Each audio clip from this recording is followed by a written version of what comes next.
understanding. So see now the snake has this subtle insight, and very diplomatic. And okay, now see the dragon.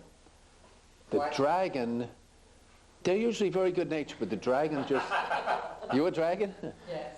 The dragon will just go all out. Like the dragon's very expansive, go all out. And though the dragon's very good-hearted and has a lot of wisdom, but they're not necessarily diplomatic. They'll just go out and do what they got to do, say what they have to say.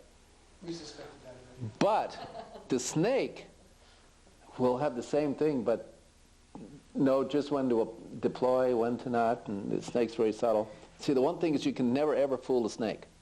Oh, really? Yeah, because the snake has they have this understanding. People say I have an antenna. And the only other one is, see, the monkey, you can hardly ever fool a monkey either, because the monkey is very wily and clever also. But so monkey and snake, they're like very, very insightful. Except the monkey is more delighting in like mischief and tricks, and even occasionally deploying little tricks. But the snake is very quiet and subtle and diplomatic.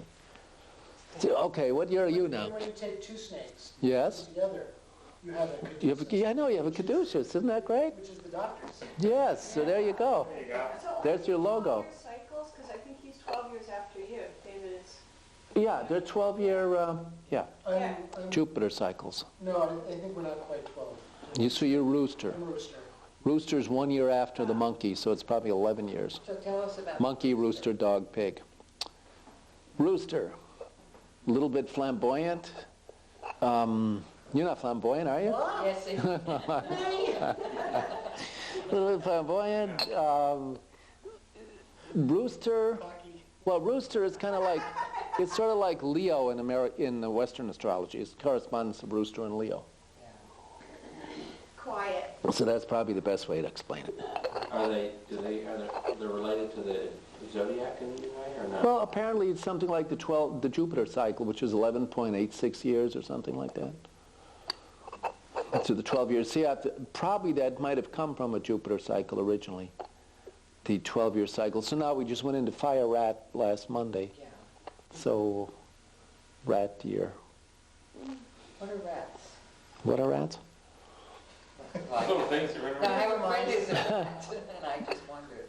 Well, rats, I mean, again, see, like any astrology, to really get it would be the hour, the day, the month. Because you could have someone in the rat year but born in the hour of the tiger, and that would change it. And a certain element, there's wood rat, fire rat. So just saying rat, it's like in Western, if you're a Like saying, Leo or a Scorpio or whatever, it's superficial, but still, rat is generally very detail-oriented, very quick to seize and understand opportunities, quite convivial. Rat's very convivial, sociable type of people. I think rat equates with Sagittarius, matter of fact. Yeah. Ox is Capricorn. Yeah, right. Tigers, Aquarius, and rabbits, Pisces, yeah. Although in the Capricorn system, that's traditionally ram. Ram is Capricorn. Right. Yeah. Yeah. So the animals don't correlate, but the. and what would a snake be? What would that correlate with? Taurus. Taurus. We can get off to Oriental astrology today. Anyway, so everybody had lunch. Everybody's feeling reinvigorated. Or are we? Relax, that's it. But the thing is, internal economy, very stable. Good. Okay, now this nutritional thing, I don't want to make this could be a day-long seminar, so it's not a major thing that I'll do all nutrition. But the way to apply it is, first somebody understands their basic nature, someone like Ayurveda. And I usually use Ayurveda to do that, but then there's, in Chinese medicine, we talk, and this I'm sure is the same too, talk about constitution and condition. So someone might have a basic, we all have basic constitution, which maybe would be fiery, but their nature in a given time might be cold. So you can have a fiery person who's kind of cold and depleted. That's perfectly normal. So you first of all look in the constitution based on the bone structure and certain other factors, but a lot of them bone structure and basic physical structure. And then you look at the condition right now. So somewhere between the constitution and the condition, you start deriving where to develop internal economy through nutrition. And then it, of course, goes seasonal, and then it goes by age, because young people, of course, have different requirements than old people, and men and women a little different. And then at some point it goes to even a spiritual aspiration, or what somebody's necessity in life is, what their aspiration is. I remember for years I was a vegetarian too, total vegetarian. And when I would go to these Taiji and martial art teachers, most of whom were Chinese, they all thought I was crazy. Because, they'd take me out to a big Chinese banquet, or I'd take them to a dinner, and so I'd get my little rice and tofu, and they'd say, oh, come on, hot pork, mala lamb. And I wouldn't want to take it, and then they'd get quite insulted. They'd, well, why you not take it? I'd say, well, I'm vegetarian. Why are you vegetarian? Are you a Buddhist monk? No. So it was hard for them to understand. And then also universally they would say, if you're doing martial arts, you need meat. How can you do martial arts and not have meat? It didn't necessarily mean piles of meat, but some meat. But I resisted it, like all vegetarians resist it. Isn't it true? Most of them do. For some reason, and I wouldn't even hear about it. But then one day I realized I was weak. I was feeling, kind of depleted and cold and weak. And then I started going back, take a little fish, take a little meat. And I was convinced that one night I cooked some fish after 12 years of no animal food. And I was convinced, I'll be deathly sick. This will be the end of me. I mean, it tasted great. It was wonderful. I was ready for more, And so then I knew it wasn't harming my body. So I did go back a little bit. Not that I eat huge amounts even now, but I think for northern climate, for most people. And what I found with very, very fascinatingly, this is kind of a digression on what we're doing, so I don't want to digress too much, but when very often there were children who were being raised totally vegetarian, like little kids, little infants. And often they would show a little bit of signs of depletion too. And then I'd tell the mother, feed them a little chicken broth. And usually that would meet with a lot of resistance. But then one day I said, well, the little baby, or two-year-old or infant, they're in a process of physicalizing their body. They should have more physical building. At some point when they're wanting to become in spirit, then they should lighten up. And indeed, as you go through life, at some point when you want to lighten up and be more spirit, vegetarian is better, truly, if it's balanced and according to the three elements of tree dosha. So typically, as someone's going toward releasing from the physical, then you lighten all the heavy building and go to more cleansing sattvic foods. Makes total sense. But back to internal economy. Internal economy means energy. And then it means that the energy is in harmony.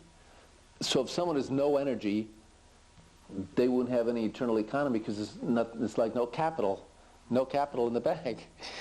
But then if there is capital, it should be localized in the right kind of place. And so that's what this is all about.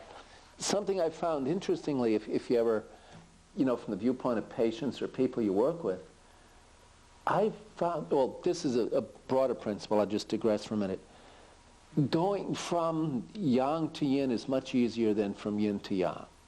So someone who is more built up, more strong, more fiery, more hot, more pent up even, to get them into a state of more balance and release is much shorter term and relatively easier than getting someone who's very depleted and cold up to a state of warmth and balance. That I found too.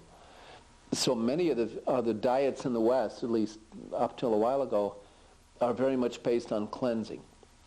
Raw foods or juice or wheatgrass or sprouts or whatever, based on cleansing. Chinese is never based on cleansing. Probably because if you're in a society where for most of history, and even now, getting enough to eat is a concern, then you're not usually talking about fasting or cleansing. And the Chinese theory is that if all the organs are in balance, spontaneously, whatever, quote, cleansing is needed will happen because the organs are in balance. But what I found is if someone's overly hot and overly pent up, they could go on a fast for a few days. They could go on like a juice fast. They could take fruit, very light food. And within a certain period, they'd feel more balanced. But for a person of weak constitution and cold, could take 6 months or a year even, where you have to slowly build layer by layer. And often the cold people don't have digestive fire. They don't have a lot, so you can't immediately load on the buckwheat and the meat and the liver. I mean, they could never digest it. So you go little by little. Often the first step is just beginning with more heat in the food, then would be going to some broth, like a little chicken broth, if they would accept, and if not, then it's just more concentrated cooking the food, and then when that gets strong enough, a little more. And usually I would find to use some digestive supplement herbs would be good too, to like build up HCl. Sometimes they'd be depleted in HCl or not producing enough, or some way to build up or enzymatic function in the digestion so that they could assimilate better.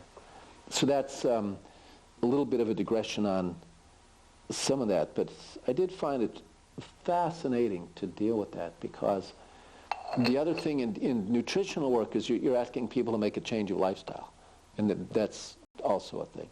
If you will indulge me with a brief story, and then we'll go on with the substance. See, I was always very interested in the psychology of people I worked with, because see, my whole thing, you know, not being a medical practitioner, but just knowing Oriental medicine, is that basically I wanted to just give people the information whereby they could make a lifestyle change to their benefit, and then, it was bye-bye. I didn't want to particularly intervene in their lives over a period of time. So what I found, though, so I had to understand psychology, who would be likely to follow up, who wouldn't, and why. And what I found is the people who were the most agreeable up front were the people who rarely followed up. And the people who were a little bit feisty up front, they would follow up. And again, you can figure, I mean, you know Amherst, and I love Amherst. I lived there for quite a while. In the 70s, you get all these people who are just, they're just relaxed and cool and flowing. And so I would give them these recommendations, and very often I just remember these people. Oh, that's great. Oh, that's so far out. Oh, yeah. But then they never follow up on anything. And then the opposite extreme was Bobby from Liverpool. And this guy, he was something else. Somewhat overweight, but not obese, but he was a strong, big guy. Must have had high, very red face, and right there. And I think for whatever reason, some friend had told him to visit me or something. He didn't even really want to be there. So everything I said to him, he immediately rebelled. Oh, that's nonsense. I don't like that idea. And I said, that's fine, I'm just going to share with you some knowledge, and really it's up to you, whatever, if you want to follow up or not. And he had high blood pressure. His family relationship was deteriorating, very pent up. And he told me his typical breakfast would be like 6 eggs and sausages. And I said, well, maybe sometime down the line you'd want to change that, because that's like a little bit extreme. But there he was. And so we go through a whole hour, and there's not one thing I said that he would agree with. And I figured, well, maybe there's something somewhere that I could come up with to make a little dent in the armor. And he was talking something about, he even wanted to change his breakfast. He figured that maybe that half a dozen eggs and sausages were too much. So I said, here, think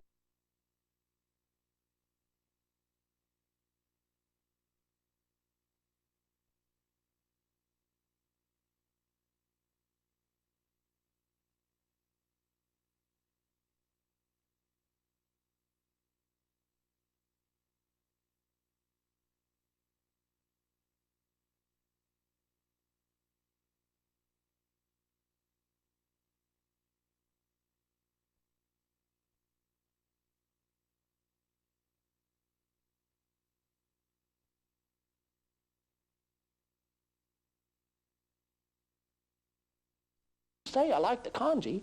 I said, well, that's great, but you know, what else are you doing? He says, well, I like the kanji. I said, well, okay, but that's one little element. What have you been able to do? And so the long and short of it was, that is what he did, kanji. And he says, yeah, I'm just eating the kanji. And I said, well, now, wait a minute. What about lunch and dinner? I'm eating kanji. I said, well, wait. How much kanji are you eating in a day? And that's all he was eating was kanji, period. I said, well, that was not what I intended. But he said he loved it. And but see, because he was so pent up, but eager to do something, and he fastened on to that one thing. And of course, then I said, look, you know, it's time to kind of get a broader balance. But it was very fascinating to see that. And various people like that who are really intense would follow up in a limited way, because maybe their focus was narrow, but they could focus on one thing, grab on it, and do it. Anyway, do you have any questions about any of the dietetic elements? What? How do you make kanji? Kanji is the Chinese soft rice. So usually you take a rice with maybe, usually the standard is 1 volume rice to 2 volumes of water, but this is like 1 volume rice to 7 volumes of water. So it comes up very soupy.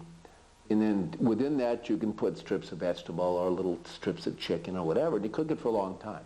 Like cook for 4 or 5 hours. Would that be like the sweet rice? Would you use sweet Usually rice? they use a glutinous kanji rice. It's not normally regular rice. I found a recipe for kanji in a book, and I tried to make it, and it said something about mashing it, and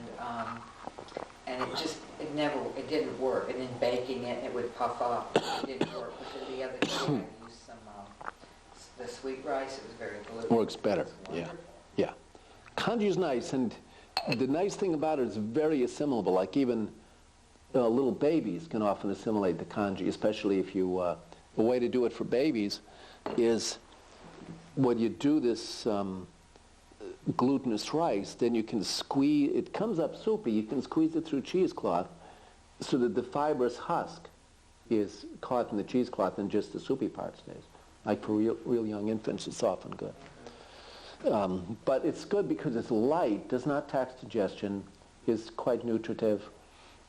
Sometimes late at night people can use kanji so it doesn't get weighed down, weigh you down at nighttime. And typically the Chinese will put anything in there that's appropriate for their given time. Always ginger, usually always use a little ginger.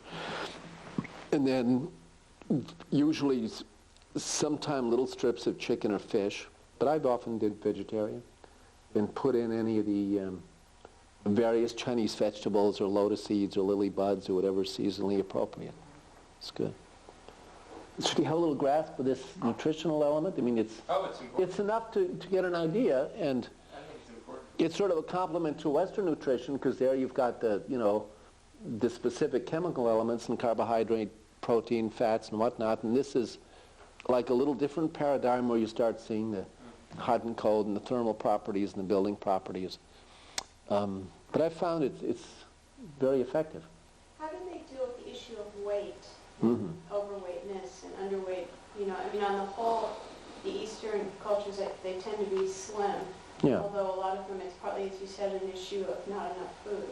Well, I think it's also balance, and I think, I think in America a lot of the obesity is from junk food, the really fatty fried and sugar, and yeah, so assuming that you're not using a lot of junk food, I mean, even a fairly good amount of rice or they never were big eaters of meat either, just like typical cooking is a few strips of meat or chicken.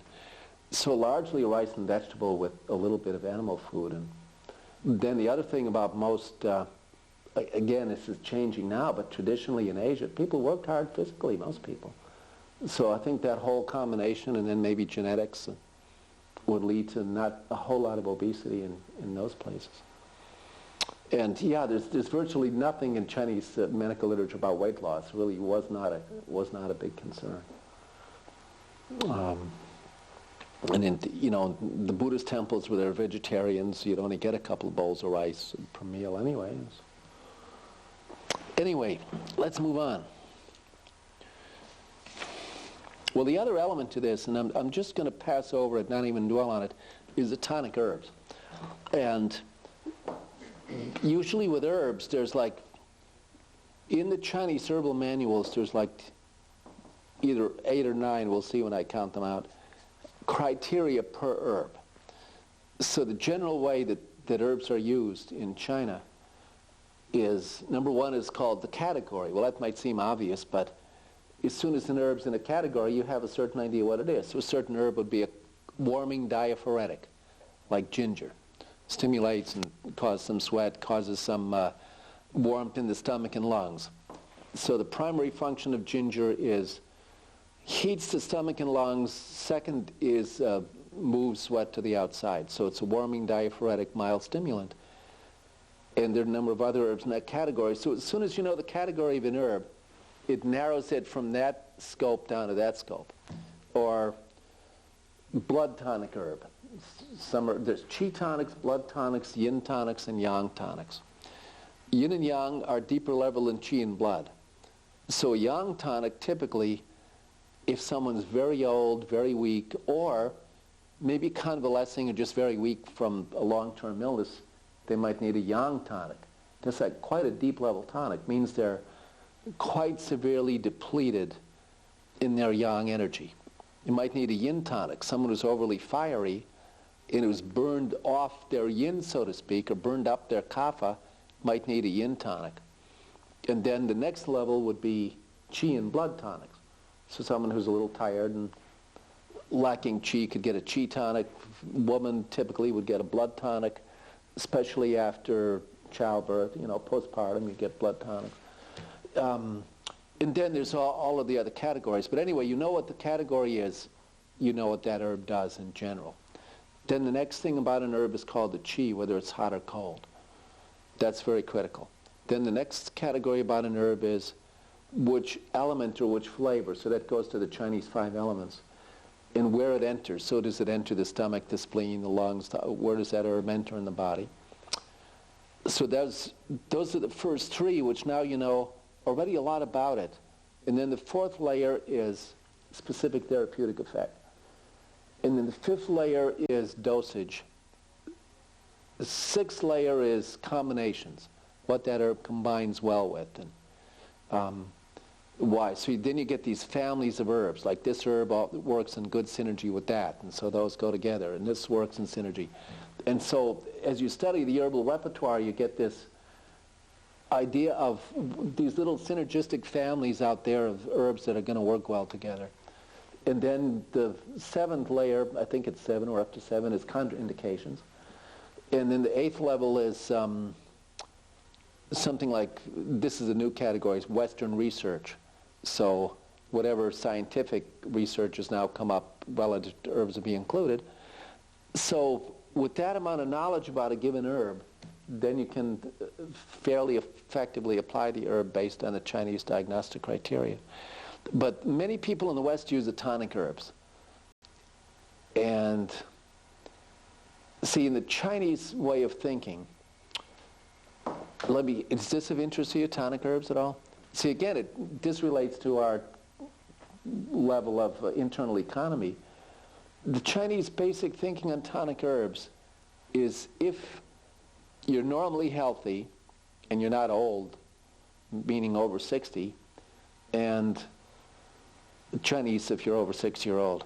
And in the West, people would take umbrage at that, but that's typical Chinese thought.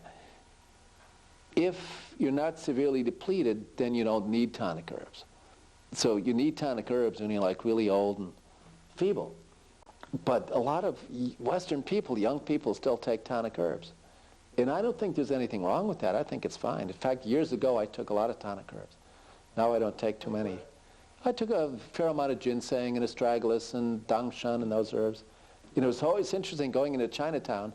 I mean, you figure I'm a young guy in my 20s, go in and get these herbal tonics. It's for Grandpa. That's exactly right. How did you know? That's what you do. Because they, why you buy that? Why you buy that? You young man. Eat some meat. Yeah, my uncle, my old arthritic uncle. Oh, very good, very good. Then it turns into you being so respectful to take care of your old people. But, yeah, I know. But see, then one of my teachers, And he never, this guy was like 70 years old, he still wasn't taking any. He was very strong. And I think one time we'd gone down to Chinatown, and I go in this shop and I buy some stuff, and then he lights into me when we get, why you buy that? What's wrong with you? You healthy young man, why you take that? And I said, well, Mr. Chan, do you take it? He said, no, my chi right here, I don't take it. So then I figured, why do I take it? But part of it was the exoticness. And now, I do sometimes use the tonic herbs in the winter, like I'll use some ginseng. Now, ginseng, just to name a few, like the four most common ones, ginseng. The red ginseng is a kidney heating, warming herb, and all ginsengs are said to be building the original qi, yuan qi. Now, you don't need to build the original qi. I mean, the original qi is like the deepest layer in your body, so unless you're old or quite feeble, normally there's no reason to build original qi. But I feel in the winter, or sometimes, it's certainly fine in a good dosage. But the red ginseng is hotter, and it's more adrenal and kidney centered. So that's how it builds original qi, through the adrenal and kidney. The white ginseng is more centered on a spleen, so it builds qi through the digestive function. And the white ginseng is a little less hot and a little milder than red ginseng. Then there's ma huang, so that's Chinese ephedra, and that is what is really called that's an herb that's said to expel cold and move the qi very strongly. So typically it's used in diseases that are stagnated by cold. The example that immediately comes to mind is cold asthma. Somebody's got cold congested lungs, the ma huang just opens that up, stimulates the breathing. It's sort of like it's an ephedrine shot. And yeah, what's that called? No, it's like epinephrine. It's sort of epinephrine, yeah. So then that warms and opens, but it also scatters the qi. So, but I notice, if you go into the stores for the Chinese tonic pills, a lot of them have but made in like Western made with Chinese herbs. Very often they have ma huang as number one ingredient. So that's like, I feel great. But it's not a deep level, long-term building grade. It's too much. They're clearly abused in many places. They're sold in combinations with other stimulants, and they're even sold on the street. And some people have overdosed on them and hurt themselves. Yeah, I mean, ma huang is... Ma huang has been regulated in some states. Is that right? Yeah. It's unfortunate that it has to be. I know. See, in the Chinese herbal, the first thing you say in ma huang is it's a cautionary herb to be used with great discretion for extreme cold stagnating cases. That's what it's for. And then any excess scatters the qi, meaning, So anyway, but that's used by a lot of people. Then there's dang gui.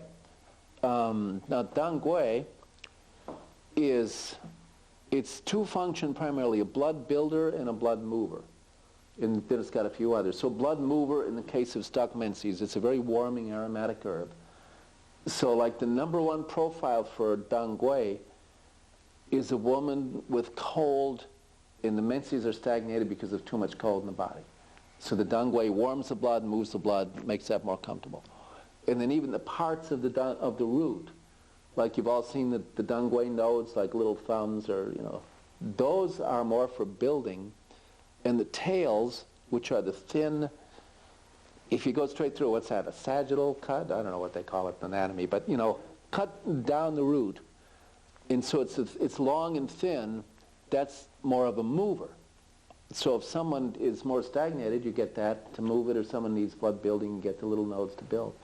But now dang gui, because it's a mover to the menses in women, again, wouldn't be used indefinitely forever long term. It's used when you need it.